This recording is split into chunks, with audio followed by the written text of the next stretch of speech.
2014 నుంచి 18 వరకు వైసీపీ 2019 నుంచి 24 వరకు చెప్పింది ఏంటి, మోడీకి స్వయంగా సొంతగా బలం ఉంది బీజేపీకి, మేము ఏం చేయాలి, అందువల్ల మేము ఏం చేయలేకపోయామన్నారు.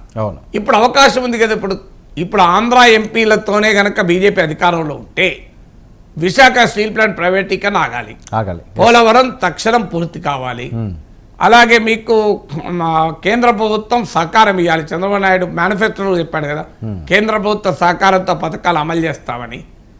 మీకు పెండింగ్లో ఉన్న కడప స్టీల్ ప్లాంట్ రావాలి, విజయవాడ విశాఖపట్నానికి మెట్రోలు రావాలి, మీకు పెట్రోకెమికల్ కాంప్లెక్స్ కాకినాడలో రావాలి. సో ఆంధ్రప్రదేశ్కు ప్రత్యేక హోదా రావాలి, ఇండస్ట్రియల్ ఇన్సెంటివ్స్ రావాలి, రాజధాని నిర్మాణం కావాలి, మీకు విశాఖ రైల్వే జోన్, ఇవన్నీ కూడా తక్షణం రావాలి. ఇప్పుడు you cannot escape. NT Ramarao Bharat Ratna రావాలి, యూ కాంట్ ఎస్కేప్. ఇప్పటిదాకా చెప్పారు, చెప్తే నడిచింది. చంద్రబాబు నాయుడు గతంలో చెప్పాడు, జగన్ తర్వాత చెప్పాడు మేమేం చేస్తాం, బీజేపీకి మద్దతు ఉంది అని. రేపు నిజంగానే బీజేపీ బలం తగ్గితే టీడీపీ కీలక పాత్ర పోషించాలని ఒక తెలుగు బిడ్డగా కోరుకుంటాను. ఆంధ్రప్రదేశ్ హక్కులే కాదు, తెలంగాణ హక్కులు కూడా చంద్రబాబు నాయుడు వాయిస్ చేయాలి కదా. ఎందుకంటే చంద్రబాబు నాయుడు నేను ఆంధ్ర ప్రజలకే పరిమితం అని ఎన్నడూ చెప్పాను కదా, నేను సమస్త తెలుగు జాతికి ప్రతినిధి అని చెప్తారు కదా. అందువల్ల తెలంగాణలో కూడా హైదరాబాద్లో ITR ప్రాజెక్ట్ ఉంది, తెలంగాణలో ఒక ప్రాజెక్టుకు జాతీయ హోదా, ఏదో ఒక ప్రాజెక్టుకు. హైదరాబాద్లో IIM రావాలి, చంద్రబాబు నాయుడు నిర్మించిన హైదరాబాద్ సిటీ కదా. మరి ఇవన్నీ కూడా రేపు మోడీ ప్రభుత్వం నిలదీయాలి. ఎందుకంటే ఎన్డీఏలో ఉన్న అతిపెద్ద భాగస్వామ్య పక్షం టీడీపీ, మీకు మిగతా అన్ని చిన్న చిన్న పార్టీలే కదా.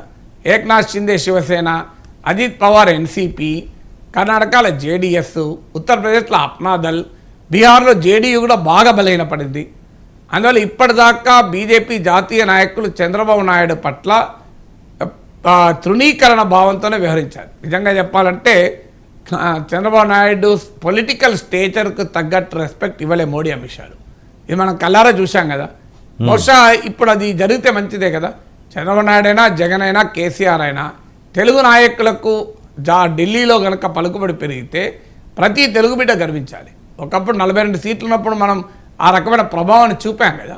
మీకు యునైటెడ్ ఫ్రంట్, నేషనల్ ఫ్రంట్ టైంలో టీడీపీ చూపింది, UPA టైంలో కాంగ్రెస్ చూపింది, రాజశేఖర రెడ్డి చూపాడు. సో తెలుగువారి ప్రాబల్యం పెరగాలని కోరుకోవాలి కదా.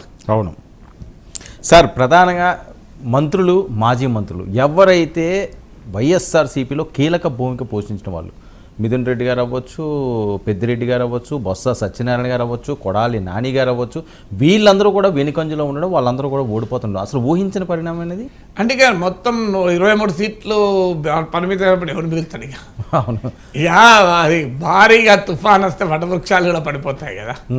ఇక ఇంకా మంత్రులు ఏంది, ఇంకెవరైంది, ఆ తేడానే లేదు. అవును, అందువల్ల ప్రజలు కనుక తిరగబడితే ఎవడైనా ఒకటే అన్నదానికి ఇదొక ఉదాహరణ. అందువల్ల బలవంతుడు నాకేమని అని అనుకుంటే చలిచీమల చేత చిక్కి